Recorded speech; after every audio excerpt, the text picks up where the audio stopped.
Miles de personas se suben y se bajan de un taxi en la ciudad de Gijón.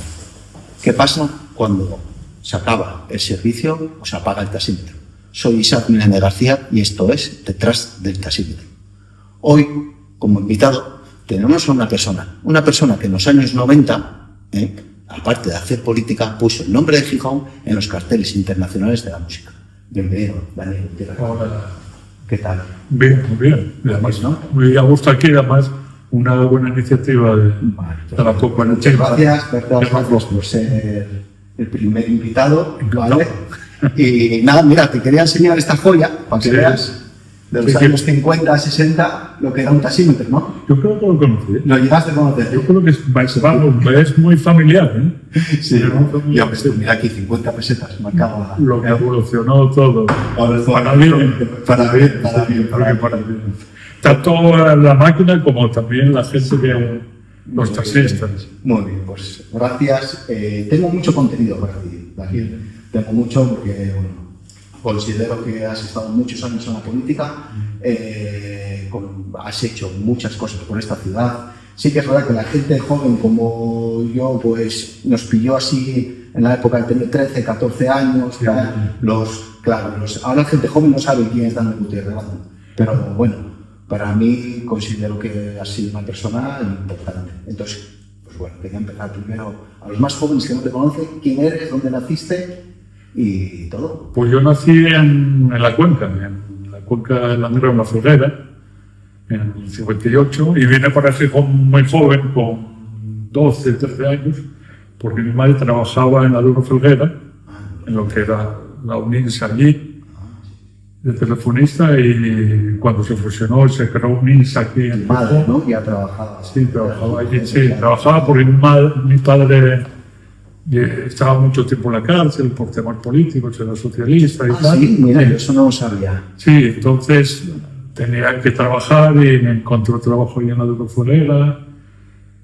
Y era telefonista y vino para aquí de las primeras para UNINSA, porque lo primero que se montó aquí en UNINSA Viriña, aquella fusión de varias empresas de cirúrgicas asturianas, era la central telefónica. Entonces vine yo con ella y entonces... Porque para la gente joven que se te cuenta lo que era, puede ser lo que es hoy en día, lo que fue el Sidesa y lo que es hoy ArcelorMittal. Sí, exactamente. En su momento creo que en Asturias había 3 cirúrgicas muy potentes, que era Moreda aquí en Gijón, Duro Felguera y Fábrica de Mieres en Mieres, que eran 3 cirúrgicas que hacían acero, eran la base de España y del cirúrgico también, y se fusionaron esas 3 empresas privadas y crearon un INSA en Viriña. Después la absorbió el Sidesa, después Arcelor y pues ArcelorMittal. Y es lo que era y tal, que se fusionó también en Sidesa Viriña. Era la industria antes en Sí, ya era tu industria, la cirúrgica y la mina, y ahora queda no estudia cirúrgica, por fortuna, porque es un elemento económico y social para la región muy importante. Yo espero que dure mucho. Sí, esperemos. Es que nos meten un poco de miedo, pero bueno, ahí está. Sí, se mueve mucho. Europa está teniendo muchos problemas. Hace años casi trasladó todo el tema cirúrgico para China y eso fue un gran error, y ahora está intentando, pues bueno, Europa intentar tener industria potente y básica. ¿Tú, a opinión personal, cuando sale ArcelorMittal diciendo que tiene pérdidas, ¿tú lo crees eso? ¿Es verdad? Bueno, yo creo que a nivel global no. A nivel global no, porque es una multinacional muy fuerte, está en Estados Unidos, en Brasil, en la India, en Europa, en África. Y a nivel global yo creo que no, porque son industrias que tienen capacidad de maniobra económica, y si en un sitio pierden, otro ganan. Y tal, pero lo que está claro es que para Asturias y para España tener una cabecera cirúrgica que abastezca cosas tan importantes como es el hierro y sus transformados es fundamental para el desarrollo de España y el desarrollo de España. Por lo tanto, hay que exigir a Mittal hay que sacar la limital, pero también hay que intentar cuidarlo también porque es una parte importante. Parece que no, pero si miras, ahí creo en el País Vasco, estas Asturias, pero en pocos sitios más en España. Sí, además son casi, ¿no? Digamos, Valencia, creo. Sagunto, que depende también de metal, que nosotros abastecemos a Sagunto en materias primas para transformar, pero hoy día, pues, ArcelorMittal es un elemento fundamental del desarrollo económico de la región. Bueno, pues entonces llegas aquí con 15 años, ¿me dijiste? Sí, tengo 14, 15 años. ¿Qué estudiaste? Estudié, entré, me presenté a unas oposiciones, llamamos así, una convocatoria para aprendices en Unisa. Sí. Y las aprobé y entré a los 16 años como aprendiz en... ¿Cómo se enteraba antes? Sí, entrabas antes. Tuve que pasar por dos oposiciones, dos convocatorias, y entré de aprendiz en UNILSA, lo que era en su momento UNILSA, cogí lo de electrónica, sí. Y entré maestría, hacía maestría por ahí, por la noche hacía bachillerato en el antiguo Instituto de la Calzada, Padre Manjón. Saliste a la Conca y fuiste a un barrio obrero. Sí, porque de aquella, hay una cuestión que de aquella hubo mucho movimiento en Asturias a nivel industrial, entonces mucha gente, la empresa Unisa tenía que traerla de Mieres y de la Ferrera, entonces claro, aquí no había casas, y tuvieron que edificar mucho las empresas de aquellas, Unisa, casas con un precio bastante asequible, evidentemente, para que pudiéramos venir. Entonces se hicieron bloques, hicieron también aquí en Contruces y en todo Gijón bloques de viviendas para trabajadores. Es lo que yo hablo a veces con clientes, sí. Hablan de los problemas, como si eso pasa luego en otro episodio, hablaremos más contigo el tema político, pero es lo que yo hago por dar aquí ahora, es lo que hablo ahora de los problemas de la vivienda. Antes los obreros si trabajaban tenían claro, porque aquí ya había un gran problema de vivienda. De aquella época había un gran problema. Ya con la creación de Onosa, la minería, pues la siderurgia, por ejemplo, Asturias, sobre todo las cuencas mineras, también en Gijón, pues se creó a finales de 1800, 1880, toda la siderurgia, vino aquí la siderurgia porque había minería, y claro, para que la gente se trabajara tenía que tener viviendas, y no había viviendas de aquella. Entonces, las empresas tuvieron la obligación de crear viviendas para sujetar a los trabajadores. Entonces, las empresas creaban la industria y a la vez creaban viviendas asequibles para poder tener, porque si no, evidentemente... Antes trabajabas, eras un obrero y tenías para vivir. Claro, las empresas necesitaban, porque no había pisos de aquella ni viviendas, y necesitaban para... Los obreros que vivían a un lado. Claro, entonces tenían que hacer viviendas asequibles para que la gente tuviera, los trabajadores tuvieran viviendas. Que es una cosa que, bueno, que desde el gobierno, dentro de la política, el plan de vivienda que tiene que hacer ahora, porque uno de los grandes problemas de la vivienda, la gente que vive fuera de España necesita viviendas, además viviendas baratas, y si necesitamos de verdad a esa gente, pues la industria tendrá que también dar facilidades para que vivan en sitios dignos. Y de aquella sí, hubo ya, de aquella, yo me acuerdo en la Ferrera que vivíamos en una vivienda de la empresa, un bajo, viviendas muy húmedas, muy frías. Bueno, sí, bueno. Me acuerdo un pequeño... Tampoco en aquellos años, no... Claro, pero de aquellos años ya era importante que tuvieras una vivienda, aunque fuese en muy mal estado, si lo comparamos con las empresas, con las viviendas que tenemos ahora bastante desconfortables en general. Claro. Pues bueno, ¿te uniste a UGT? ¿A la Agencia de Metal? Sí, yo aprendí y empecé de UGT, mi padre era de UGT, y de aquello me presenté a los 16 años al representante de aprendices al consejo de la fábrica, y me acuerdo que nos presentamos 3 aprendices y tal, y salí adelante yo. Y ya empecé ya muy de... No, tenía que estar trabajando, tenía que estar estudiando, y por las navidades teníamos que ir a la fábrica para hacer práctica. Y bueno, ¿qué más? Después de UGT tengo que apuntar, en el Partido Socialista fue en el 74, en Juventudes. Entré en Juventudes muy joven y tal, y yo en la calzada donde vivíamos, que vivíamos en la Algodonera, donde teníamos viviendas la UNENSE y tal, pues había un club juvenil y una asociación de vecinos con mucha actividad social, la asociación de vecinos de la calzada, que ya de aquella tenía mucha actividad política, social, y nacional, sí. Sí, ¿no? Entonces entré en esa dinámica y tal, y me afilié a UGT, me afilié también a Juventudes Socialistas en aquella época. Cuando te llegaste a afiliar a Juventudes Socialistas, ¿llegaste en algún momento a pensar cuando eras tan joven de decir voy a ser concejal? Que no, era imposible, nada. Aquella era todo muy ilusionante, tenías una edad de 16 años, 15 años, tenías mucha ilusión. Políticamente, bueno, yo tenía una trayectoria familiar, mi padre mi abuelo también, claro. fue concejal del ayuntamiento de Langreo, de los primeros concejales en la época del veintitantos y tal. Entonces, bueno, tenía una tradición familiar de izquierda, socialista. ¿De dónde pasaron en la época de la...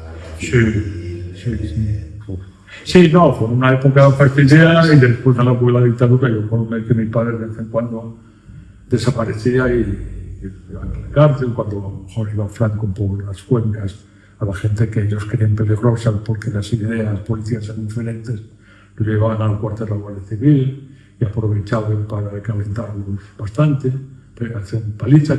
Pero bueno, yo siempre tuve por temas históricos, la cuenca sí que ha sufrido mucho. Por familiar y por la cuenca y tal. Pero la cuenca sí que ha sufrido. Sí, hombre. Los guerras ha sufrido. Sí, era una zona de muchas inquietudes sociales, muy de izquierdas, muy socialista. Y entonces, bueno, siempre que había tensiones, problemas, pues en aquella época, sobre todo, que las libertades, las mujeres siempre estaban en duda, pues la gente que luchaba por ellos, luchaba por un cambio social, pues evidentemente eran los primeros que, como diría mi abuela, las llevaban. Y las llevaban muy fuerte, en este caso con palizas o estando en la cárcel muchos años. Pues nada, y bueno, pasan los años, estás en el Partido Socialista, ¿cómo es tu evolución dentro del partido? Bueno, con el partido yo tenía la actividad política en la calzada, el tema juvenil, el tema asociativo, en la fábrica del sindical, y bueno, poco a poco van las primeras elecciones democráticas. Se valoraban mucho los sindicatos en aquella época. Sí, en aquella no época, en aquella época y a nivel político, yo creo que la gente teníamos mucha ilusión, éramos gente muy apasionada, vivíamos por ideales. Bueno, porque ya te digo, teníamos mucha ilusión, éramos muy pasionales, luchábamos por las ideas mucho y no nos preocupaba por la cuestión económica, la cuestión de estar en un sitio por un tema social o por un principio social o por una cuestión económica. Y eso yo creo que poco a poco en gran parte, no en toda parte, se fue perdiendo en buena parte. Y ahora, pues bueno, prima mucho los intereses. Acabas de decir, ¿no? Que no te prima tanto lo económico. Ahora yo veo que lo primero que quieren pensar cuánto voy a cobrar, cuándo. O sea, yo lo veo en el sector del taxi también. Sí. Está siempre ahora todo muy mirado en decir, yo soy presidente de la cooperativa, yo soy presidente de tal, ¿cuánto voy a ganar? Yo no pierdo el tiempo. Yo no pierdo el tiempo en ayudar. Al final, si te metes en un cargo, yo entiendo, ¿no? Entiendo que si metes en un cargo es porque quieres ayudar. Quieres cambiar, quieres ayudar a la gente, quieres cambiar las cosas, tienes unos ideales. No puedes ir a un cargo pensando en el dinero. Yo soy de esa opinión. Por lo visto... No, hay de todo. Por ejemplo, otro tema que se habla ahora del tema de la corrupción, que no hay tanta corrupción como la gente cree, pero hay mucho más de lo que sale en los medios de comunicación, evidentemente. Pero bueno. A diferentes escalas. Y eso, evidentemente, pues bueno, hay gente que entra en la política por temas egoístas, por temas, bueno, pues voy a estar ahí, no tengo trabajo, entonces ahí voy a encontrar un trabajo. Bueno, voy a tener poder social, van a invitarme por ahí, y eso es un grave error. Tú vas a la política porque tienes unos ideales de decir, bueno, voy a ayudar a la gente, a colaborar con la gente, de todas mis posibilidades. Y hay mucha gente que llega a la política que, bueno, pues una vez hay que moverse tanto dinero y ¿por qué no voy a llevar una parte del dinero? Hay gente, no tanta gente como... No hay que generalizar. Pero hay bastante, hay bastante. Entonces esa gente ya dañina para la política y para la sociedad. Se ve en la política que hoy en día cuenta de que, por ejemplo, como tú, como habíamos hablado, mi primo Rozada, también, pues él vino de Navarra-Gijón, tú viniste de Sidesa, veníais todos con un puesto de trabajo. Es muy importante. Bueno, yo soy de esa opinión, pero hoy en día, si digo eso, estoy mal visto. Yo me veo en gente, un rechazo de opinión, no de decir, no. Bueno, la gente moscarse por cosas. Yo creo que el tema de tener vida, que tengas un trabajo, que tengas vida social, que vivas de un trabajo, es muy importante cara cuando vas a la política, porque sabes lo que lleva la vida, lo que lleva la sociedad, lo que lleva trabajar, lo que lleva levantarse todos los días, que te suena el despertador a las 7:45 primero, aguantar los jefes o los jefes o la jefa, ¿entiendes? Entonces soy una formación para analizar bien los problemas de la sociedad. Si no tienes ese componente, y si hay gente que vive la política desde muy joven, y claro, y ahora la política págase, ahora ser concejal, sí, yo te quería preguntar, sí. No llego como la época nuestra, en la época nuestra yo entré de concejal y yo tenía que seguir trabajando en Arcelor, porque y estábamos hablando de una ciudad. No, que me pagaba en una ciudad grande. De las más importantes de aquella época. De España. Pero a mí tenía que trabajar por la tarde, por la mañana en el ayuntamiento y por la tarde en ArcelorMittal. Y claro, no trabajaba bien ni en el ayuntamiento ni en ArcelorMittal, cobraba por 2/3 de lo que cobraría si estuviese en ArcelorMittal. Pero bueno, ¿y por qué? Porque, bueno, lo que hablábamos antes, tenéis la ilusión, la pasión de decir, bueno, de un tema que me gusta, que puedo cambiar cosas. No, y te gusta servir al público, o sea, servir a la gente. O sea, al final, si te metes en eso, a ver, yo abro mi puesto, por ejemplo, yo soy presidente de la cooperativa, a mí nadie me obliga a poner una pistola. No, pero a mí, no es obligatorio, pero sí que es verdad que, bueno, pues si intentas ayudar a un compañero, que te puedes equivocar en alguna decisión, puedes acertar, somos seres humanos, eso. No, pero es lo que te digo, ¿no? Que vas con intención de ayudar, de atender. Sí, de echar una mano. Cuando eres un alcalde o eres un concejal, tú estás para servir al ciudadano y para ayudarle en todo lo que haga falta. Y yo creo que eso se pierde ahora. Sí, yo creo que sí. Hay mucho profesional de la política que una cosa es que hoy sobre todo cuando llegas a la política, evidentemente si te encargas de una cosa tienes que tener cierta formación o cierta opinión sobre esa concejalía que tienes, o esa consejería, si del Principado de Asturias, tienes que tener ya cierta formación, evidentemente, para tener capacidad para decidir en su momento, tener datos, formación. Pero bueno, también el equipo es importante, pero hoy la gente llega muchas veces a los puestos políticos, a las responsabilidades políticas sin una formación de algún tipo, con el objetivo claramente de vivir de ello, mucha gente no, que quede claro, la mayoría de la gente que está en política y honrada económicamente y políticamente, son dos temas importantes, lo político y lo económico. Pero hay otra gente que utiliza el poder de la política para cuestiones personales, para ayudar a la gente, a la sociedad, que bien para lo que estás, y lo que dices tú estás de presidente de la cooperativa, tú en su momento de concejal o de director general, nadie me obligó. Era una decisión propia, por lo tanto... Y hablando de eso, ¿recuerdas el momento que te dijeron, Daniel, quieres ser concejal? ¿Recuerdas ese momento? No fue eso, no, porque de aquella, en el año, a finales de cuando las primeras elecciones democráticas, a finales de los 80, cuando toda la reforma democrática del país, el pacto y tal, yo estaba en juventud, y aquella juventud socialista en Gijón teníamos mucho poder. Sí. Sí, éramos un grupo de gente joven con mucho poder. Entonces, a la hora de negociar con el partido la lista de concejales, dijimos, los jóvenes tenemos que tener 4 puestos. Sí. Sí, 4 puestos, 2 para que salgan directamente y vamos a elegirlo nosotros, porque TICA ven la candidatura de gente joven.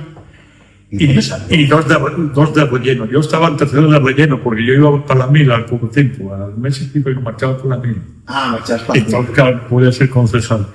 Y entonces, terminando casi la mil, hubo un par de concejales que dimitieron y pasó la lista. Yo faltaba un mes para terminar la mil. Y llamaron y me dicen, oye, ¿qué es? Y yo, no, falta un mes todavía. Así que no me complica la vida ni lo de decir, porque estoy en el cuartel y yo de aquella en el cuartel UGT, no Jure Bandera, de aquella, y tenía problemas en el cuartel. entonces no me complica la vida más. Y salió en el periódico, pero bueno, no se enteró allí nadie en el cuartel, pero la mayoría de la mili, con la barba, con todo, con casi la ropa de la mili, de concejal con 21 años, yo creo que... ¿Con 21 años? 21 años, sí. Yo creo ¿Era que con el alcalde o lo habíamos las cosas mal palacio. Fue el primer acto democrático que hubo y tal, que la primera corporación democrática. La primera corporación democrática en Gijón. ¿Y cómo os encontrasteis? ¿Cómo fue esa transición? Porque al final tiene que ser... Porque no es lo mismo ahora que ahora, por ejemplo, Estaforo, mañana llega otro partido, pero el ayuntamiento está echado a andar. A ver, vosotros aquella era una estructura del ayuntamiento muy básica, muy sencilla, que allí el secretario técnico, que era Alfredo Villa, que los secretarios técnicos del ayuntamiento son una parte fundamental, son los que dictaminan si es legal o ilegal cualquier acuerdo, en una parte muy importante. Aquella estaba un secretario técnico muy conocido, que era Alfredo Villa, murió, que tenía mucho poder en la época de la dictadura, y los concejales, y quería ser el técnico. Entonces, entramos nosotros, éramos muchos, como yo, éramos unos guajes, y entonces, bueno, era todo, había que tener mucho cuidado, pero teníamos tanta ilusión que rompíamos todo y fuimos durante aquellos años creando el ayuntamiento a nivel cultural, a nivel urbanístico, toda estructura, fue creciendo. Y en realidad nosotros montamos... ¿Los presupuestos dónde se sacaban de aquella época? De aquella época había pocos impuestos. Claro, es que es lo que yo estoy pensando. En aquella época encontramos una ciudad urbanísticamente, sin urbanizar, había mucha industria. Yo siempre me he dado cuenta que desde pequeño y tal, las calles ahí en la calzada estaban sin urbanizar. No había ni charcos, no había luz. Dani, yo viví en Atahoyo y yo mi calle la asfaltaron cuando yo ya tenía 12 años. Sí. Para que veas, sí, sí. Toda subida, baja de Santa Eulalia. No. Y entonces no había alumbrado, llovía y en charcos. Era una cosa terrible. Y entonces, ¿qué se plantó? Al parecer la corporación, porque bueno, la corporación siempre tenía un equipo de gente. Técnicos, concejales, alcaldes. Fue empezar a organizar. A sanear, urbanizar. Llovía mucho, por ejemplo, la Puerta de la Villa, la zona rural inundaba, ¿sí? Había zonas que se inundaban, no podían pasar los coches. Entonces empezó a urbanizar. Entonces, ¿qué pasa? No había dinero para urbanizar, en el ayuntamiento no había dinero, porque no había taxis, no había nada, no se hacía nada, entonces no había dinero, pero entonces, ¿qué hizo? Fue a poner taxis, es decir, bueno, en cada calle los vecinos aporten el 40-50% de la obra, o el 30%, depende de dónde estaba, y el resto aportaba el ayuntamiento. ¿Quién gobernaba a nivel nacional y en Asturias? El gobierno nacional aquellos años era Suárez. Era Suárez. Bueno, no sé de Suárez, aquí... Sí, algún documental de Suárez. Aquí gobernaba el PSOE, en Madrid también. ¿Cómo eran las relaciones? Ha movido el PP. ¿Cómo eran las relaciones políticas? ¿No? Dentro del ayuntamiento, en adolescentes, ayer la mayoría éramos nosotros, pues estaba el CD, estaba el PC, y la relación personal era bastante buena. Siempre teníamos coalición con el PC, pero con el resto, con el CD, con la parte conservadora, la relación era... Criticábamos mucho en los plenos, en las comisiones, pero la relación personal era buena, salíamos, tomábamos una copa por ahí, por la botica, por la Plaza Mayor, no había ningún problema. Eso sí, las disputas eran fuertes, pero fuera de aquello, pues la relación personal era bastante buena. De aquella siempre teníamos coalición con PC, con los concejales, Sanafuga, que los concejales. ¿Y entraste de concejal de...? Entré concejal, al ser más guaje, dime José Manuel Paredes, el alcalde. Bueno, pues tú vas a llevar juventud y vas a llevar el hípico y sí, el concurso hípico, y vas a llevar el parque infantil de tráfico que todavía está allí. Y también, bueno, vas a llevar esto, ¿qué te parece? Igual, también ni mucho, no sé, y tal. Y después, a los 5 meses, hubo un problema en la subcomisión de festejos, entonces dijo el alcalde que a ver si lo podía coger. ¿Eso fue en el año? ¿Entraste en festejos? Yo creo que entré en el año en festejos, entré llevando festejos, entré después en mayo del 80, en mayo del 80. ¿En mayo de Sí, a los dos. ¿Hasta qué año? Yo entré de concejal en marzo del 80 y cogí festejos en mayo, principios de junio del 80. Sí, yo estaba en su comisión de festejos, pero no... Y estuviste en festejos muchos años. Pues desde mayo, junio del 80. ¿Hasta qué año? Yo monté lo que fue el Toblano, que no lo conoceréis. El Toblano fue en la Plaza Mayor, pusimos un toldo, un escenario, que era la lluvia, y empezamos a hacer en el mes desde finales de junio, julio, actuaciones allí. Claro, Y allí empezó toda la movida. Porque yo ahora mismo, a día de hoy, en el Ayuntamiento de Gijón, concejal, debe ser algo parecido a lo que es Diversia ahora, puede ser. Sí, no, ya no hay un concejal. Sí, hay un concejal de festejos, que ya es Salvador, que Y es concejal de urbanismo y Salvador, sí, oficialmente lleva un buen concejal.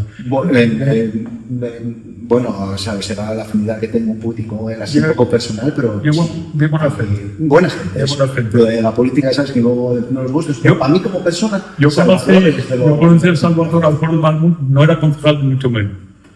Faltaba ya. Y encima aquí casi del barrio pegado, y de Morena. Entonces, sí, por eso... Y un día presentóse en la mujer y soy fan tuyo. Y yo, bueno, gracias, mucha gente. Y mira, soy Salvador y tal, mi padre vive ahí y tal, y siempre te admiré mucho. Después, lo de concejal de festejo.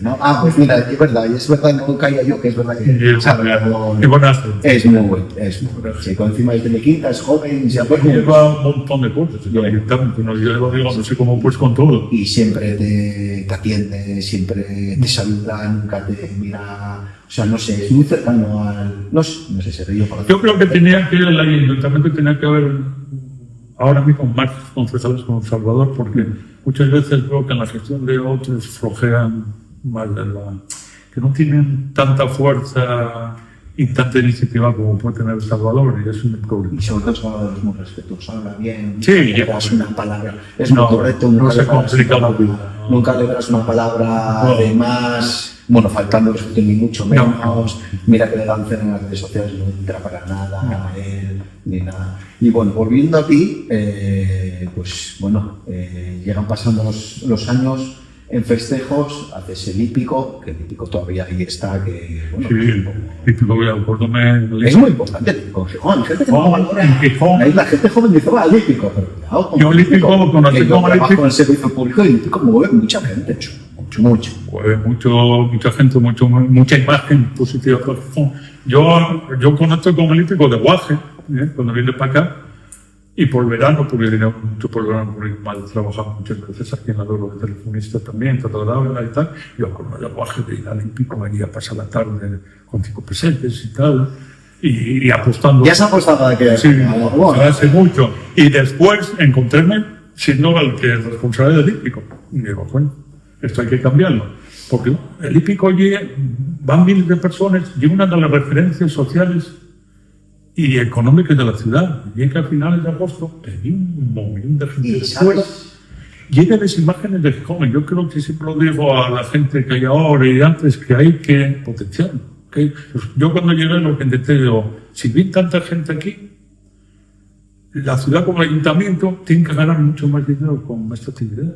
Tiene que ganar, porque si viene tanta gente, apuesta tanta gente, y todo de aquella, venía mucha gente, y era internacional, pero venía el Malta Acosta, un jinete que era portugués, siempre lo llamaban y tal, porque era portugués, para que viniera para que fuese internacional. Sí, me tocó a mí, entonces, vamos a empezar a cambiar un poquitín toda la organización del hípico y tal, todo el tema de apuestas, también la construcción en lo que lleva. Está muy guapo, ¿eh? Y yo creo que el hípico en Gijón tiene que dar otro paso. Tiene que poner gradas altas en los fondos, y si hay más actividades, traer gente buena, porque la gente aquí entiende el hípico, va por apuesta evidentemente, pero contra más gente buena, más jinetes buenos, más público, y de los nichos que tenemos Gijón hípico, que tenemos que potenciar. Y estamos yendo para atrás. En unos años para aquí ahora, lo que noto, son 20 años, casi 21, por ya. Lo que noto, antes era un perfil de público olímpico. Sí, mucha gente clasista. muy clasista. Es Pues semejante a la como época mía. han dicho, muy pija, muy tal. Y es que ahora no.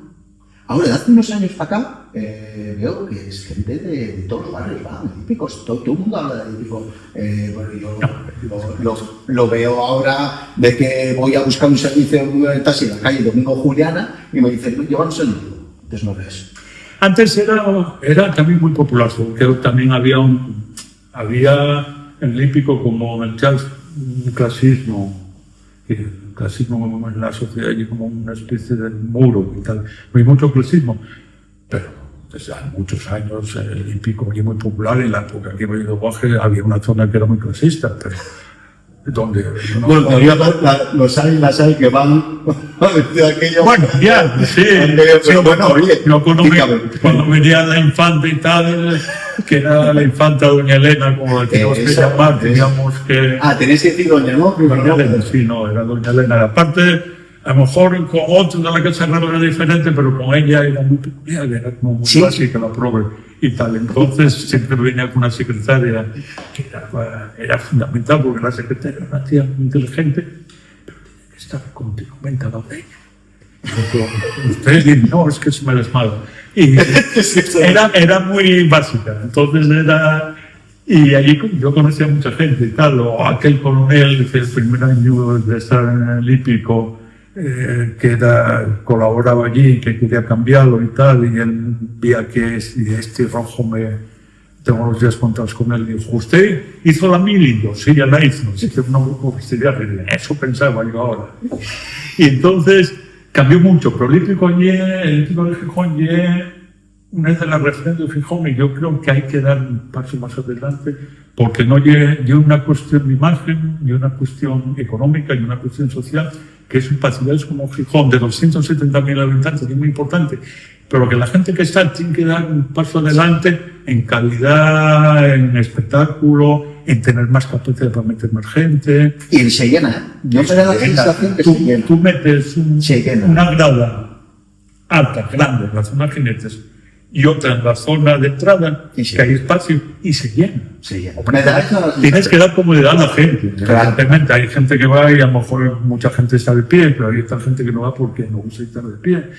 Pero el hípico puede tener una proyección en una ciudad mucho más de la que tiene. A mí lo que me gusta del hípico, claro, yo hablo egoístamente por el sector del taxi, es que nos estiran un poquitín el verano. La fecha va bien. Porque si me lo haces en julio y agosto me matas. Al taxi, por ejemplo, lo matas, porque sí que es verdad que cuando ya pasa agosto baja el trabajo un poco. Y sí que es verdad que esa época de principios de septiembre, que es el hípico, finales de agosto, principios de septiembre, siempre anda por ahí. Y tal, nos hace estirar un poquitín el verano. Tenía que además haber unos hípicos, uno internacional potente, y al terminar 2 o 3 días o 4 de un nacional A potente, a nivel de aquí, de gente buena de Asturias, en un nacional que hay jinetes buenos, para alargar un poco la temporada, porque claro, tú tienes allí en las mesas una estructura solamente para el hípico. Que en el Prado, aunque en el Prado hay otras actividades en la zona verde, pero pues tienes cuadres, tienes zona de ensayo y solamente para el hípico.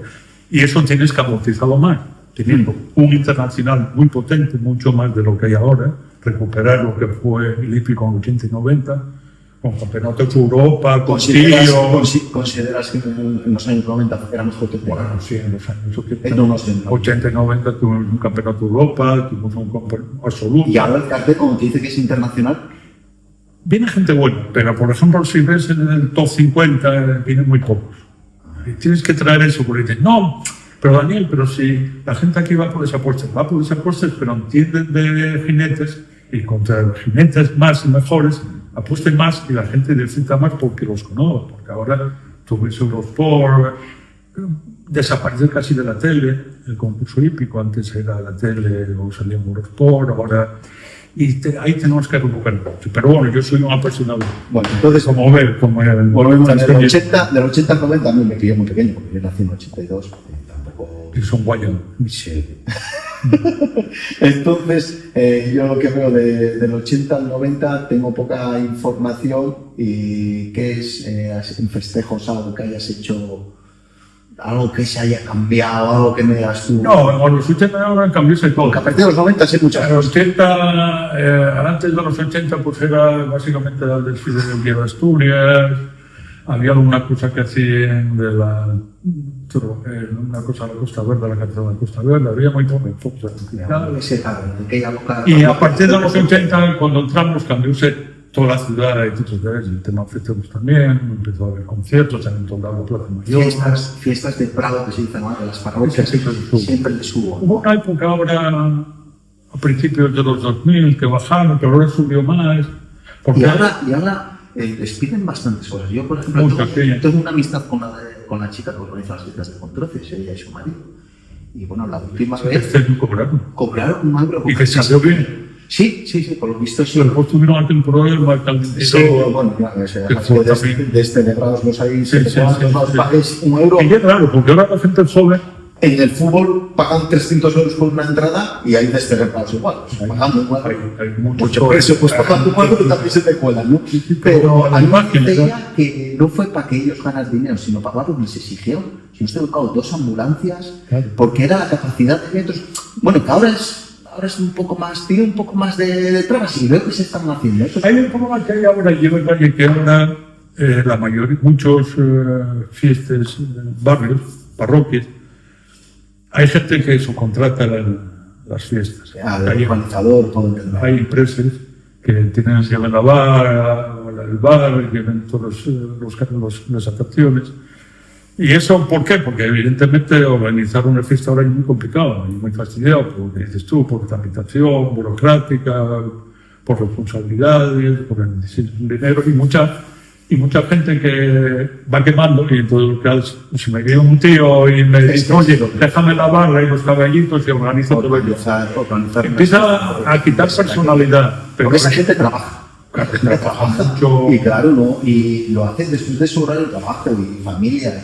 Y yo lo veo que debe ser muy. Pues si llueve, si no llueve, si hay follones, si no hay follones. Sí. Oye, es muy complejo. El tema para la gente que organiza fiestas en lo de Prado y es muy complejo y muy difícil y tal, porque son muchos. Dicen, bueno, pues si viene alguien y dice que se doy el bar y si los caballitos no lo organizan, pues tiro para adelante.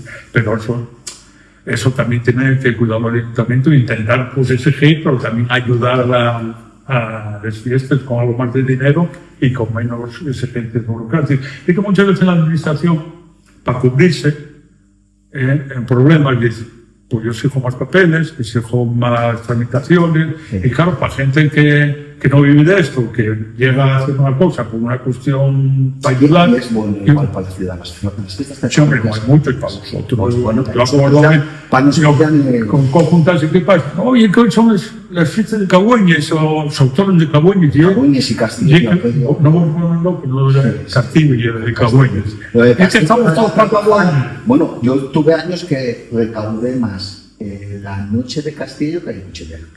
Bueno, y este año tenéis que ir allí a Llanera. Sí, bueno, yo no soy muy partidario. Pidieron ayuda. Pidieron ayuda, pero claro, a ver, cuando se monta un evento así, yo te voy a dar mi opinión personal, es mía personal, no es del sector. Sí, tiene que preparar eso. Tú los organizadores van ahí por lo que va, porque se habrán dejado el sitio muy barato o gratis, habrá tal, pero es que luego no es traer a un cantante y montar un escenario, un evento como ese. Sí, hay que mirar muchas cosas. ¿Qué tal se sabe? ¿Dónde están los hospitales? ¿Dónde están los hoteles? ¿Dónde están? ¿Me entiendes? La moral es ideal para eso, porque yo cuando estaba en principio montamos un primer festival en Asturias grande. Ese festival no está parando. No, con todos los respetos de Llanera.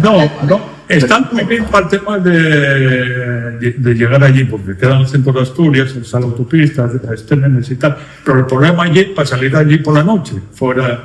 Y claro, la estructura de servicios, de comida, de chirne y tal, está muy bien, porque ellos se interesan mucho eso, porque saquen un dinero importante. Pero claro, ¿cómo llegar a marchar de allí por la noche o llegar muy temprano? En taxi. pero no hay taxis allí, ni los hay en Gijón para dar ese servicio. Ellos tienen que montar algún servicio alternativo. Claro, eso es lo que yo decía. Entonces, cuando pidieron ayuda, yo tal, dije, parad un momento, no vamos a ir todos. Nosotros tenemos una ciudad que tenemos que atender. Sí. Nosotros vivimos todo el año de la gente de Gijón. Yo lo siento mucho por lo de Llanera y por lo de Bombas. Yo no fui ahí a trabajar. Y yo sí que es verdad que yo, pues bueno, decía a los compañeros, a ver, que tenemos la parada del Alsa llena de gente, que tenemos el parque de la arena llena de gente. Por cierto, el otro día en la parada del taxi, ese día, veníamos, estuvimos en una semana de vacaciones en Navidad en La Guardia, y al volver, llovía algo, ¿eh? Había una cola allí en el Alsa, y hubo un conato de pelea, o algo así, porque una moza llamó a un taxi, una moza joven, tenía prisa y tal. Y los otros, que claro, puedo hacerlo, la chica puede hacerlo, puede llamar al taxi, porque tiene urgencia y tal, solo que claro, que hay muy mal. La gente que está gritando, miraba a los taxistas, miraba a las mozas y tal. Y ahí siempre hay momentos. Yo que llevo 20 años, la gente ahora tiene todavía menos paciencia por esperar, por menos tal. Antes la gente esperaba, se organizaba, hacía una cola aquí. Yo tengo la experiencia de que de mano, si tienes prisa o si vienes cansado como el caso, mosqueste un poquitín, pero no hay tanta tardanza como lo que está aparentando, ¿entiendes? Sí. Porque muchas veces lo que ahora estamos en la sociedad del inmediato. No es lo mismo si tienes hambre que no. No, y viene la sociedad del inmediato. Dame esto rápido y hablo rápido y que me llegue el taxi rápido y todo. Y que hay momentos puntuales que no. Bueno, y volviendo, pasamos a los años 90 y creo el primer concierto que yo recuerdo, te voy a decir que yo recuerdo más, yo me acuerdo yo que fue mi hermano, fue con mi tía, me acuerdo yo, y yo peté para ir, pero yo era muy pequeño, mi madre me dejó, dijo, no, que tú eres muy bonito. Fue un concierto de Alejandro Sanz en la Plaza Toros. Ah, sí, de Alejandro. Ahí ya estabas tú. Sí, no, yo estuve todo el tiempo. Claro, pero está Alejandro Sanz, cuidado, que es Alejandro Sanz, de aquí estaba empezando, ¿no? Estuve concejal desde eso, de abril del 80 a mayo del 99. Hay que decir toda una vida a los espectadores que todo pasó en unas elecciones cada 4 años. Sí, no estaba. A lo mejor que ya te pusieron ahí. Algunos de protipo, el siguió incidiendo y no, hay que pasar unas elecciones cada 4 años. Convencía primero al partido, los alcaldes decían, oye, que siga Daniel, joda. Y después, bueno. Solo que, bueno, cuando lleves mucho tiempo una cosa, tienes que cambiar. Eso ya es verdad, porque te vas aclimatando, acostumbrando, aportonando. Pues. Solo que es muy importante también tener gente, Julio César, que fue uno de los grandes políticos de la historia. Bueno, ¿y cómo fue traer a Alejandro Sanz? Pues, no, como todos. Empezamos. No fue porque él estaría empezando, no sería así muy complicado, ¿no? No, porque yo empecé con el tocado empezamos a tener conciertos en tocado aquel verano del 80, fuimos a Sabina, fuimos a Víctor Manuel y empezamos a tener un montón de conciertos de aquella época, también en todos los 80. Fuimos creciendo y pues empezamos a estar gente. En el 89 tenemos a Yoko, a los Torres, a Alejandro Sanz, a Miguel Ríos. Miguel Ríos, por ejemplo, lo trajimos en el 84 al Molinón, que fue una de las grandes actuaciones del Molinón, un problema aquí con el campo.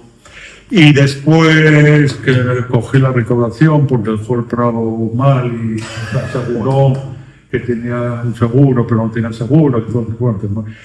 Y fue un periodo de muchas actividades festivas, de conciertos, y fuimos poco a poco trayendo más actuaciones más importantes. Hansan, Miguel Ríos, Joe Cocker, Mike Chance. Ahora me acabo de dar cuenta que me colé una persona muy importante en el año 90. Sí. A Tina Turner fue el hecho de su el gran concierto. El gran concierto fue en el año 90, persona que yo pensé que había sido 90. Más adelante, no, pero más adelante fue. Alejandro Sanz estuvo en el Plaza y estuvo también en el Molinón. Pero eso que fue más adelante. Ya, sí, fue más adelante. Mucho Nosotros de Molinón empezamos a hacer la actuación en el Molinón con Tina Turner. Tina Turner fue 40.000 personas, tengo aquí. Sí, tuvimos 2 actuaciones en el Molinón en los 80, que fue Miguel Ríos, en el 84, que fue la segunda actividad que tuvo el Molino a nivel musical. Y antes tuvimos un homenaje a un músico que murió electrificado, Turulla, que tocaba el piano y una verbena y tal, que lo electrocutaron, ¿no? Y tuvimos ahí un homenaje con músicos de toda España que se llenó. Y después fue Mel Ríos, pero la primera gran actuación internacional potente fue Tina Turner. ¿Cómo se consiguió? ¿Cómo se consiguió eso? Pues consiguióse porque teníamos ya de aquella, con todas las actividades que estábamos haciendo en los 80 de conciertos, ya teníamos contactos con empresas nacionales e internacionales. Y la empresa que teníamos mucho contacto y teníamos mucha relación, pues nos ofreció, oye, que empezamos a tener actividades internacionales y teníamos Tina Turner. Pues sí, ¿cuánto? Y empezamos a negociar el contrato, que ya son contratos muy complicados. ¿Puedes decir cuánto fue el dinero que cobró? Yo creo que lo que nos costó Tina Turner en total, yo en total andaría por los 50 y pico, 60 millones de pesetas de aquella, pesetas, que no son euros, pero ya era mucha pasta. Sí, mucha pasta. Y cuando empecé a echar cuentas con aquel calculador... Para que la gente piense de aquella época, no sé, en los pisos valía 3 millones de pesetas. Sí, o sea, cuidado. Era mucho dinero. Y cuando hicimos los cálculos y tal, impuestos y tal, no sé qué, carga y descarga, porque claro, un concierto no es solamente lo que pagas al artista, y después toda la mano de obra... ¿Quién se hace cargo de escenarios y todo? Y esto podría claro, ¿no? El escenario traen hoy. Los grandes conciertos traen ellos porque tienen que tener 2 escenarios, 3, depende, y van cambiando. Están tocando hoy Tina Turner en Gijón y a la vez están haciendo el otro escenario. Sí, porque al día siguiente... Que a lo mejor toquen en París. Por ejemplo, nosotros fuimos a verla a París con los medios de comunicación. Y ahí tiene un escenario y aquí en el siguiente concierto tiene otro. Entonces fue el primer gran concierto, fueron 42.000 personas, 41.000, 42.000 y a tope, estaba muy caro. Y alucinó porque la tía aparte que era una... ¿Cómo era así? Porque tú la tuviste que... Era muy agradable, aparte de que ella estaba muy feliz porque de aquella hizo ese novio de un productor de música alemán, más joven que ella, y estaba muy enamorado. No me acuerdo ahora, era uno que terminó con ella, terminó con ella en la casa que tiene en Suiza. Y estaban enamorados. Ella, cuando fuimos a buscar a Renault en Mercedes, porque el consorcio bueno, sí, exigen que sí. Ellos exigen por el Mercedes, porque en Europa el Mercedes es lo mejor de aquello. Sí. Entonces, para mi artista tiene que estar segura y tiene que ver que le tratamos bien, el mejor Mercedes. Pero de aquí a aquí el tipo de Mercedes no lo hace aquí, en Gijón. Tuvimos que traerlo de Madrid, de la Mercedes. Dijo, sí, pues lo traigo de Madrid y tal, pero costará. No, encargas la Mercedes. Claro, la prensa cuando llegaba al aeropuerto. Todos fueron a recogerlo y vinieron los dos atrás, besándose, dándose enamorados, seguían brillando súper a gusto. Y el trato con ella, muy buena tía.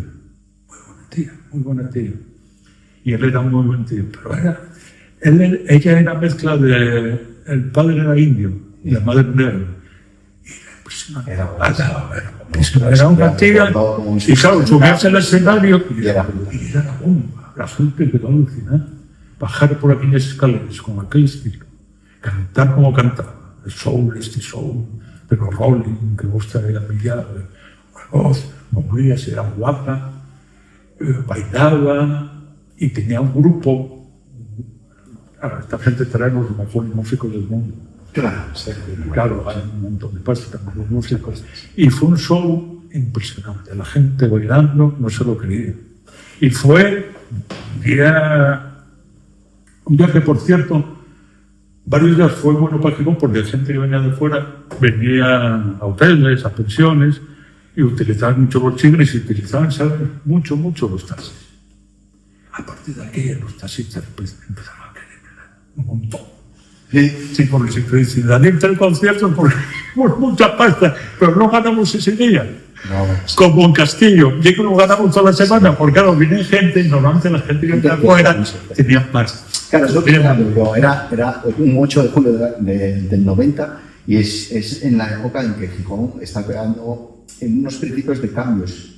Una zona muy industrial, Gijón es una ciudad industrial y ya estaba ya se dio el cartel Tinatarmen aquí. Entonces aquello fue, pues, supongo... Y además Tinatarmen era aquella iba a Madrid, iba al Estadio Olímpico de Barcelona, iba a París, iba a Berlín, iba a Roma, Es lo que digo yo, iba a Lisboa, y nosotros con grandes capitales. veíamos aquellos carteles que hacían expositores internacionales y las camisetas que hacían, los polos y tal, que por atrás ponían Berlín, Gijón, Roma. Y Gijón, aquella no, tenía 260.000, 270.000 habitantes, y flipábamos todos, veíamos el orgullo local. Playa terrible, era un acontecimiento social, musical, económico, importante para la ciudad. Que luego tengo aquí apuntado que bueno, ya mirando solo David Bowie, David Bowie, Sting, Bruce, Larry Stray, los Rollers, o sea, el gobierno de Vox, ¿no? Pues bueno, de Vox, vino 3 veces. La última ya estaba yo trabajando en el taxi en 2013. Que alucinamos cómo trabajamos. Era otro gran tío, por cierto, Príncipe. Dejémoslo en el 93. De aquella pegaba ya fuerte, ¿eh? Empezaba a pegar mucho. Sí. Empezaba a vender, yo era muy fan de Bruce Springsteen. Vendía mucho el culo potente y tal. Y era tiro fuerte. Sí, hay una película de... Claro, de aquella tenía 40 y algo años, eran el 93. Es que es... Era un montón de años. Y entonces tuvimos problemas con aquel porque el concierto era un viernes. El sábado jugaba el Sporting en el Atlético de Madrid y era televisado por la noche. Entonces, claro... Pero había sido en el Molinón o fue en el Palacio del... No fue en Molino. No fue en... Fue en el Molino. ¿Jugaba el Sporting al día siguiente por la noche, pero fue televisado. No, jugaba en el Molino. Y era televisado. Había que desmontar. Y había que desmontar, que normalmente ahora desmontarse muy rápido porque son estructuras más hechos por ingenieros Pero de aquella empezaba a haber estructuras buenas. Pero de aquella trajo una estructura mecanotubo. De estas se ponían antes, estas amarillas, que eran muy pesadas. Pesaban mucho sobre el césped y era muy fácil montarlas y desmontarlas. Entonces, claro, todo... José María García, a nivel nacional, los periodistas deportivos, pero ese tío y tal, porque José María García ni me conocía, por un tema que tuve con él aquí y tal. Está loco, como tal, cómo va a quedar el campo, ya que no van a poder jugar y tal. Y bueno, un montón de gente que empezó a trabajar mucho y quedó totalmente preparado. Había algunos panches, pero con un spray que eche mucho en los campos de gol para poner el color de los grises bien, que lo plancha. Y hubo partido del Tico Madrid, y bueno, pero Bruce de aquella tenía una selección muy buena para aquella potencia. El tío llegaba una voz, movíase, y era un tío también que llegaba 4 horas antes al campo, hacía las pruebas, y antes de hacer las pruebas empezaba a hablar con la gente, con los currantes, como estaba y tal. Parece... Era un tío que, nada más que lo viste por ahí entrar y ves a la gente, a los artistas, contra más famosos y más potentes musicalmente, más normales. Más cercanos. Más cercanos, más normales. El tío iba y ya saludando a la gente. Bueno, y llegamos al 95, ya un buen concierto, pero antes quiero que me hables de una persona, porque bueno, supongo que esto tú tenías un equipo, no eras tú. Entonces quiero que me hables, porque vi una entrevista de él que me pareció, pues al leerlo, muy simpático. Quiero que me hables de Miguel Rodríguez. Miguel era... Bueno, sí que es verdad que me gustaría un día sentarnos los dos y hablar juntos. Porque me gustó sobre todo la entrevista que le di ya hace unos años pues tengo aquí, bueno, pues habían amenazado, bueno, tal, esto es la hostia, no. Y bueno, que sobre todo de que os plantasteis en Londres, ¿puede ser? Sí, como de... Y creo que en inglés No, lo de ¿Cero patatero? lo de los Rolling Stones fue un tema muy peculiar, estoy muy orgulloso de ello, la gestión aquella, porque de aquella no había redes sociales, no había internet, no había nada. Creo que porque fue el único concierto de Rolling Stone que hizo en España. En aquella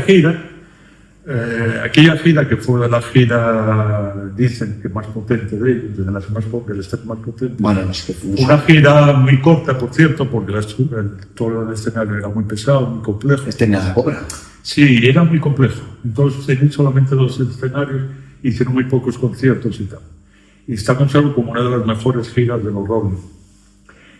Y Woodlands, se titulaba Tour Woodlands. Y de aquella no teníamos información. Yo, de aquella la información que me llegaba era a través de una revista, Sinina 4, de música, que era para gente joven y tal, y que un poquitín informaba de los conciertos y tal, de la gente, bueno, a nivel muy normal de aquí, pero siempre tienen una sección o dos hojas para temas de conciertos internacionales. Y yo de aquella leí, en 93, que los Rolling Stones estaban cerrando ya la producción de la nueva gira, que lo están llevando 3 o 4 ingenieros muy buenos. Era un ingeniero en sonido, otro en luces y otro en estructura. Y que ya estaban haciendo ensayos en aves. Normalmente se ensayan en aves grandes, en Inglaterra, y tal, los conciertos, y muy complejo todo. Y que ya iban a empezar a ver la gira. Pero que iba a ser una gira muy corta por la complejidad del escenario y de todo aquí. Sí. Dependemos de Mario Barcelona y de empresas a nivel nacional, que eran 2 o 3, en el Doctor Murphy y otros, van a ser a Madrid. Y a lo mejor Madrid Barcelona, a Madrid los conciertos de la que mañana. Y entonces yo, pues tengo que contactar con esta gente. Y entonces fue que me acordé de un productor de cine inglés de Londres que venía al Festival de Cine aquí, de Gijón. Se presentaba un corto largo y al año siguiente una película, que era productor y que era un poquitín del mundo cultural de Londres. Era gay y tal, y era un mundo, y los gays aquí en Londres en aquella época, en el tema musical, mandaban mucho. Yo, en los años 90. No, y a nivel de producción y tal, y digo, oye, fulanito, quiero esto, porque no tengo ni idea de cómo contactar con esta gente. Y dice, espera, yo soy muy amigo del manager de los Pet Shop Boys y él sabe que no puede llevar. Y al día siguiente llamónos y dijo, mira, John Willis es una de las empresas más potentes a nivel mundial de management y de producción. Y dijo, ¿qué quieren ustedes? Por un par y tal, pues queremos tener un concierto de los Rolling Stones. Bueno, pero eso es muy complicado para ustedes. Y yo, mándenme una propuesta por escrito. Mándenme la propuesta de lo que hicimos de conciertos. Por fax, entiendo, por carta también. Fax, era aquello fácil. La máquina y tal, y mandamos un poquitín lo que hicimos en ese momento en el concierto, lo que queríamos hacer, porque estábamos interesados. Y dicen, bueno, lo recibí, lo mando al dueño de la gira y al dueño de ellos, que era una empresa americana en Nueva York, que era un judío, que era un chaval joven que era judío, de Nueva York, del lobby judío, que todavía funciona ahora y de los grandes productores mundiales de música, que era el que llevaba a los Rolling Stones y sigue llevándolo. Y los mando a fulanito, que es el que nos lleva, que es el dueño de la gira, y a lo que dice. Y le contestó a los pocos días diciendo que vale, que podíamos negociar con él, con John Willis. Puedo entrar a hablar del concierto. Entonces fuimos a Londres. Fuisteis a Londres, ¿no? Claro, a Londres. En esa entrevista cómico, porque me dijo que de inglés ninguno, Daniel mucho menos, y yo solamente los números. No, eso fue una segunda. Fue la primera vez que fuimos a ver con John Willis, que era lo... que fuisteis 2 veces. No, fuimos 2 veces. Una vez fui con Jorge Fernández León, que era el director de la Fundación de Cultura, que salió muy bien inglés, por cierto, Jorge. Y era de personas también de mi confianza, fuimos los dos. Y fuimos allí, que era al lado del campo en Chelsea, que tiene ahí una casa, tienen veces casas. Y ahí nos recibió y tal, y empezamos a echar números y tal, y empecé a calcular. Y bueno, que esto me sale por los primeros cálculos con IVA y todo, 199 millones. Dice, bueno, pero si usted, 199 millones. Pero dice, bueno, pero si tiene esas dudas y se asusta tanto, mejor no lo haga, porque si no confía, porque usted va a llenar el campo. Y yo voy a negociar con usted el dinero para que gane usted, para que gane yo y que gane el artista. Porque en esta empresa tiene que ganar todo. Pero si usted no confía en este producto mío, mejor que lo deje. Le invito a comer a los dos, a Jorge y a mí. Y digo, no, vamos a pensar. No, tampoco. Vamos a mirar de dónde sacamos el dinero. No, pero te damos la entrada, podemos poner 5.000 pesetas. La entrada fue cara. Sí, fueron 5.000 y pico. 5.000 y pico. Todo el tema del bar, que el bar se saca mucho, patrocinio. ¿Cuántas personas entraron a ese concierto? En ese concierto en Talma vendimos 45.000 entradas. Y después allí, entre invitados de la gente que estaba trabajando y tal, yo creo, en toda la gente que estaba allí, entre trabajadores, que los dejamos entrar a todos los turnos, porque teníamos 3 turnos de trabajo, durante una semana toda la gente intentamos estar en una parte de... Yo creo que había 46.000 personas. 46.000. Y yo me acuerdo que el jefe de seguridad de Millarre, que tiene su jefe de seguridad, dice, ¿usted cuánto dices que va a entrar aquí? Yo, 45, 46. Dice, aquí no entran esa gente. Y yo que me cayó. ¿Y habías vendido las entradas? Sí, no, entraron perfectamente. Que vamos, aquella entrada, entre pinta, tal más. Y salieron los números, porque de aquella hubiésemos quedado como sociedad al teatro, de Bordinos y tal, y yo creo que se sacó de beneficio después de pagar toda la limpieza.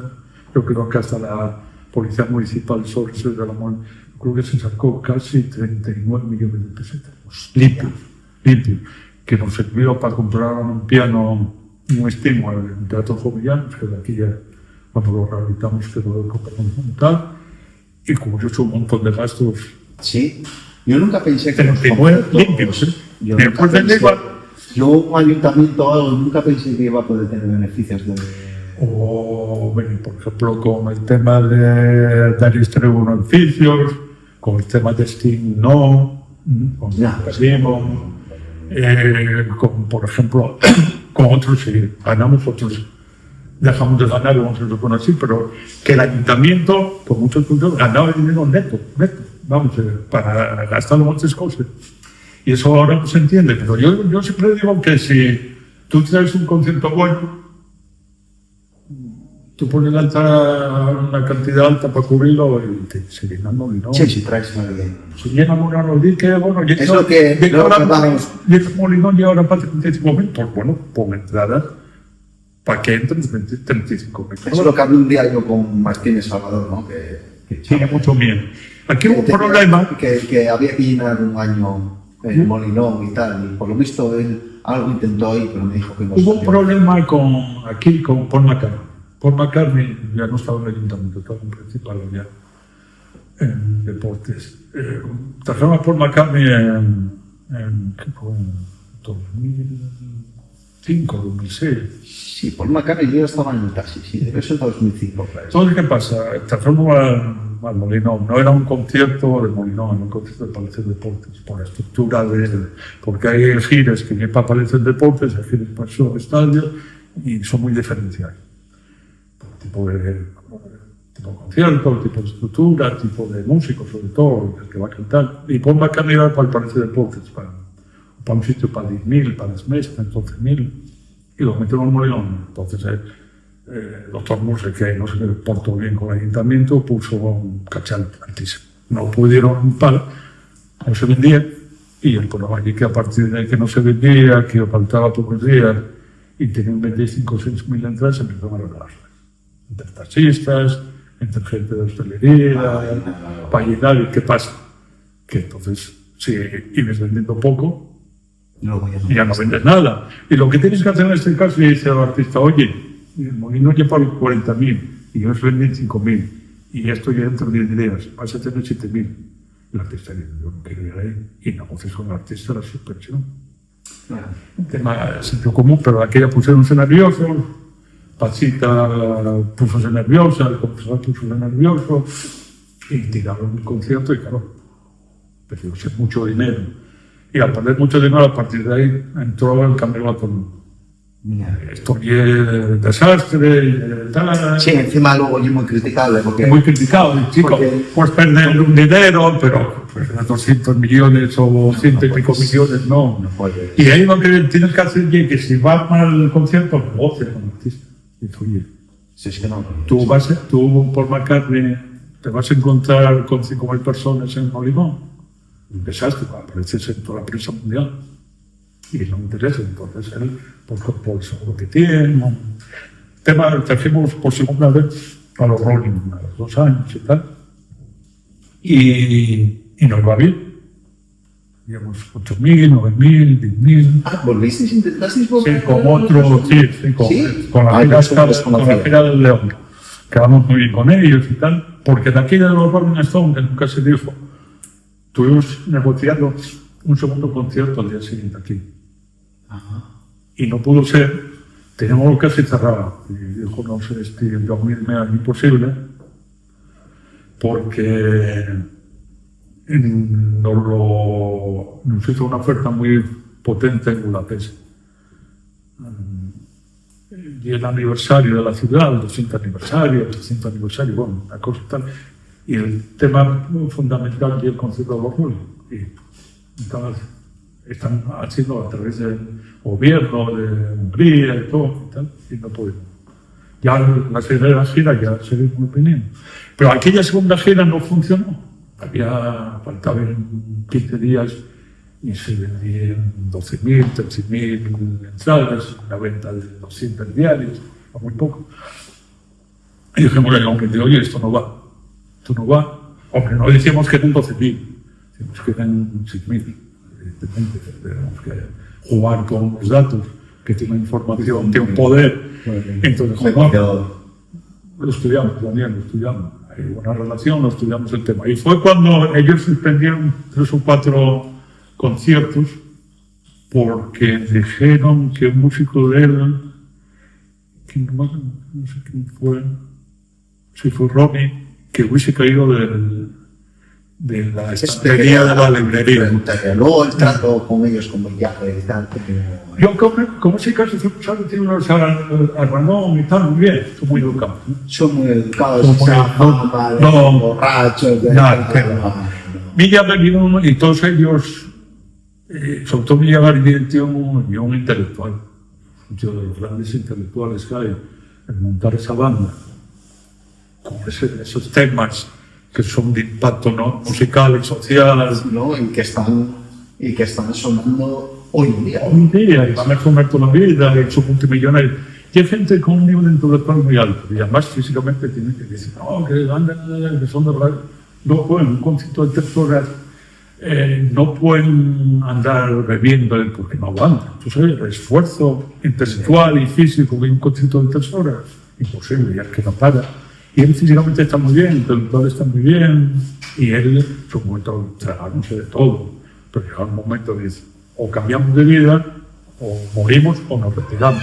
Y cambiaron de vida a muchos años ya, con la Valentina, 70 y pico, 80 años, no pueden hacer giras. Están teniendo problemas efectivamente. Muy bien, Daniel. Pues acabando tu trayectoria en el ayuntamiento, vas al Principado, ¿no? Sí, después en mayo. ¿De qué año fue? En mayo del 99. Mañana 99 ya vas para el Principado. Llamóme el Tini y tal, oye, que quiero. Que Tino a veces estaba en el Principado. Tenía veces, estaba aquí de alcalde y pues pusieron para el principal. Y fuiste tú. Y entonces dijo, oye y tal, como ando ahí en los vinos y tal, quería contar contigo y tal, que te interesa.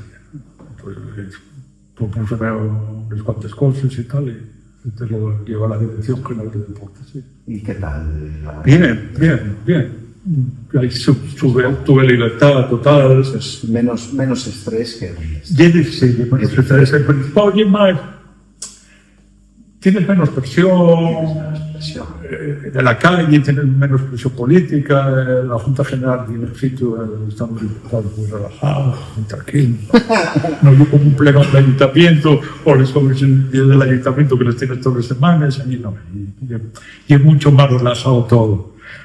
Está muy sobredimensionado la Junta General Principal. Y bien. ¿Hasta cuándo estuviste? Yo estuve allí 8 años. 8 años. Estuve entre mayo del 99 y salí en 2007. Vivió la mala época del Sporting, del Oviedo. Sporting. La época esa del Oviedo en tercera, ¿no? Sí. El Oviedo en tercera, pienso también eso, pelear con todo el tema del Oviedo, que a ti y a mí acusar estos del Sporting no nos van a nada, van a darnos una patada y echamos una mano fundamental para que no desapareciera el Oviedo de aquella. Deberían de pasarlo mal. Pasó ahora me prestarlos en primera, aunque no estén haciendo mal. Yo soy accionista del Oviedo. Mucha gente de Gijón. Mucha gente socio del Sporting. Compré 4 opciones porque de aquí ya también eran muy baratas. Eran como el del Sporting era 200 euros, me parece. Pues ¿O 50? No. El Sporting era 50 euros. Y hoy son los Sporting, pero las de Oviedo eran muy baratas. Muy baratas. Compré 4. 30, 40 euros. Compré 4 y alguien se enteró. Y acuérdame que nosotros del Sporting sacamos una pancarta allí. Pues sí, compró Quinta. Compró Quinta acciones también. Sí. Salió la prensa. Sí. Pues allí cuando compré a la Oviedo salió una pancarta porque hubiese comprado también Juanma Castaño. Sí. Y salió una pancarta de nosotros diciendo Granda, Juanma Castaño y otro y tal, los payasos del día y tal, traidores y tal, por comprar las acciones a los... Bueno, son cosas que... La gente complica. Sí. Tiene un nivel de intereses. Y bueno, acabaste en el Principado, supongo ya cansado de política un poco, ¿no? Sí, cansado de mí, cansé yo de él. Fue una cosa... Yo digo, seguir aquí. Yo ya creo que ya tenías unas ideas políticas y estabas fuera de sitio. ¿Me da la impresión un poco? No. Eres el político de los de antes, no de los de ahora. Yo estaba, hombre, allí trabajé mucho porque allí en el Principado tenía que mover por toda Asturias y hacer mucho trabajo de burocrático. Aquí ha sido, pero allí ha sido más porque hay una estructura más pesada en nivel burocrático y tienes que tirar mucho de los funcionarios. Ahí tienes funcionarios buenos, pero había otros que no había que... Tienes que poner la coma, tienes que punto aparte, el acento, y eso cansaba mucho. Pero allí la verdad que hice un plan de instalaciones deportivas, hice también otro plan que era la primera que se hacía para el deporte base, para clubs, hicimos muchas obras en pueblos, en ciudades, instalaciones deportivas, oficinas, pabellones. Tuve muy pero que no.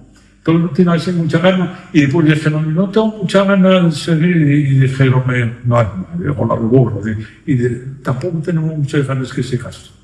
No me acuerdo ahí, tuvimos un programa con Tini y tal, y entonces, bueno, dime que fue un gran presente ahí también y tal, pero bueno, tenía mi trabajo y digo, yo voy a mi trabajo y punto. Luego te ofrecieron a la Universidad Laboral, pero no quisiste, ¿no? Sí, Tini ofrecióme llevar un poquitín de la Universidad Laboral. Y dije, bueno, voy a mirarlo, ¿qué me propone? No, llevar y tal. Yo, no, voy a ver la Universidad Laboral, por la parte. Y mira, yo, bueno, llévala con estas condiciones. Llévala con estas condiciones. Hay que arreglar esto, hay que hacerlo así. Y con un grupo de gente, con 2 personas que lleven la ley del principio. De donde estaba el deporte. Con esas condiciones sí, pero... Y dije, bueno, y tal, ¿verdad? Y no lo dieron cuenta. Dice, este va a venir aquí y va a mandar mucho. Y no queremos que mande mucho. Dice, tú tranquilo y tal, vas a cobrar un dinero y tal. Y dice, yo no vengo aquí por cobrar un dinero. Pero sí, tengo posibilidades de desarrollar un proyecto de universidad laboral que lo puedo desarrollar bien, si no, voy a mi trabajo, no hay ningún problema. Y alguien dijeron, este va a venir aquí y va a cambiar muchas cosas aquí, igual no nos interesa y y pensaron y tal, y dijeron, bueno, vamos a pensarlo de nuevo, vamos a dejarlo. No, yo no quiero ningún chiringuito que nació aquí, yo de que yo no quiero ningún chiringuito. Claro, yo, por ejemplo, que hablo con mi madre, ¿no? Y mi madre siempre dice, yo sí, hay una cosa que aprecio de también Gutiérrez Granda, es el que, aparte de todas las cosas políticas que hayas hecho, bien o mal, tal, eso da igual, lo que aprecia le dijo, pues mando la mierda, me voy a trabajar, que tengo un puesto de trabajo, y se acabó. Eso es algo que es mi política. Yo, el tema de dinero, yo a la gente, los políticos tienen que tener un puesto de trabajo, porque si no tienen que andar con vaselina, tienen que andar con vaselina todos los días, y haciendo la pelota, y el que anda con pelota, el que no tiene personalidad, y no desarrolla ninguna actividad política seria. Yo siempre lo dije, por ejemplo, en mi puesto donde estoy de presidente de la cooperativa, yo siempre lo dije, yo estoy aquí para mañana me agarro mi coche, pero cojo todos los días a trabajar. Y me pongo a trabajar, no tengo nada, no, a mí ya está. No, pero uno muchas veces echar una parte de tu vida a intentar trabajar para la sociedad o trabajar en este caso para un grupo de gente que es cooperativa, y bueno, pero bueno, tiene que entender la gente que también tiene que echar una mano y colaborar, y que la gente es muy egoísta, no, pues que lo lleve todo, pero hay que echar una mano. Pero bueno, siempre hay un momento bueno, pues, echar una mano por la sociedad, en este caso por la cooperativa, por la sección cultural, por la deportiva, y eso oye, bueno, pero siempre que no intentar vivir de ello y apalancarse. Y hay mucha gente hoy en día, a nivel político, que se apalanca mucho con muchísimos puestos políticos por tema económico, y algunos, más de lo que creemos, bueno, para llevar dinero que no es suyo. Sí, es una lacra y el desprestigio hoy en día de la clase política es altísimo. Vas a los bares, vas por ahí y bueno, y a ti, bueno. Yo a veces, porque voy en el taxi y si tengo la sed, porque tengo la sed, si tengo la copa, ya pongo la de marca ya. Bueno, antes todos los taxistas en la media tenían la copa, y cuando me subí yo, subíla. Y que era muy simpático. Era muy simpático. Y bueno, ya no voy y tal. Grande y tal. Entonces, ¿cómo cambió en el taxi ahora la gente? Sí, claro. La gente de aquella era... Los taxis fueron muy... Los taxistas fueron muy bien. Tenéis mucha personalidad.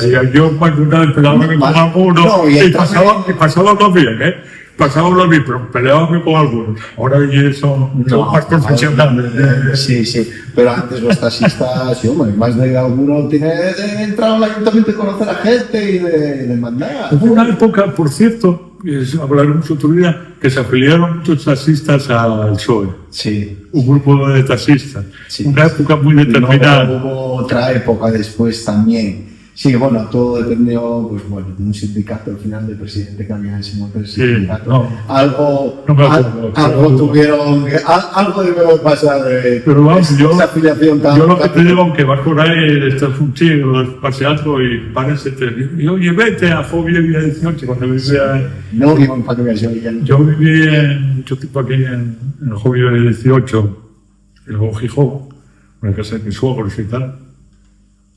Estaba totalmente destartalada y que tuvimos que trabajar en ello como cabrones para los chavales jóvenes de ahora. Y llevaban allí el Jovio de 18. Cuando me dicen Jovio de 18, pero tengo muchos amigos taxistas, muchos. Bueno, pues nada, se nos va el tiempo. Nada, decirte que muchas gracias por venir. Nada, encantado. Que te voy a invitar más veces porque quiero hablar más de política de la actualidad contigo, ¿vale? Muy bien. Que veo que eres muy crítico en redes sociales. Sí, bueno, pero en redes sociales. No. Igual soy, yo cuando voy a... ¿Sigues afiliado al PSOE? Sí, sigo afiliado al PSOE. No, yo sigo siendo socialista y además siento muy bien al PSOE, aunque hay gente del PSOE que me critica mucho. Hombre, con lo que acabas de hablar conmigo y esos pensamientos que tienes de política muy parecidos a mí, de los de antes vas a ser... No, yo sigo siendo socialista, sigo pensando que las personas tenemos que dar oportunidades para ser iguales, que la educación pública tiene que ser de mayor calidad y fundamental, como la sanidad pública, como el feminismo. Yo los valores del socialismo de siempre los mantengo. Solo que ahora hay mucho friki en política, mucho identitario y hay mucho woke, y entonces cuando lo dices hay mucha gente que se cabrea y tal, pero yo siempre digo que los que somos militantes del PSOE somos militantes del PSOE, no somos Julia, no somos forofos, porque lo peor que hay en la política y ese forofus, No, y ese pues, hooligan, no, y, hay, no ves más allá. y la política, No, que hay muchos militantes sois, otros muchos no, que no son militantes, son forofus, son hooligans, y eso es muy malo. Y a la izquierda, pues te diré, ya dicen que son, que bolas tal, la cruza.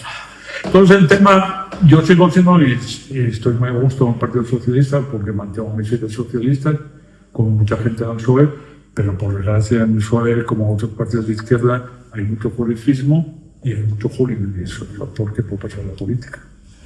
Bueno. Eso es muy bien para el fútbol, pero para la política no. Pues bueno, Daniel, pues nada, dar las gracias a Rubén. Sí que es muy guapo. Vale, sitio Sí, el sitio que nos dejó, a José, mi compañero, Sí. vale, y a Zara, ahí está.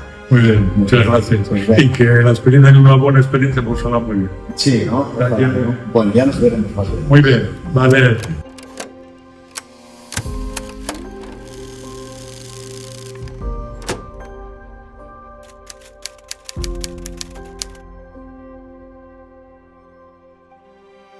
Al cerrar este podcast nos quedamos con una idea que Daniel nos ha recordado hoy. Hubo un tiempo en que Gijón no preguntaba si algo era posible, sino simplemente cómo lo íbamos a hacer. Gracias, Daniel.